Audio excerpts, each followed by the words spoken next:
High বন্ধুরা, তোমরা সবাই ভালো আছো?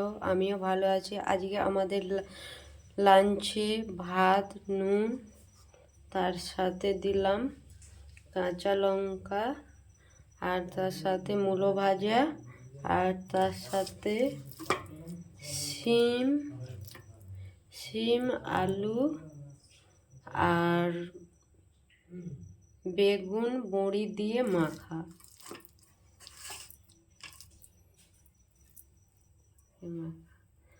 আর তার সাথে দিলাম ব্রকলির তরকারি, আর তার সাথে দিলাম শিঙি মাছ দিয়ে আলু দিয়ে ঝোল, আর তার সাথে দিলাম ডিমের কালিয়া।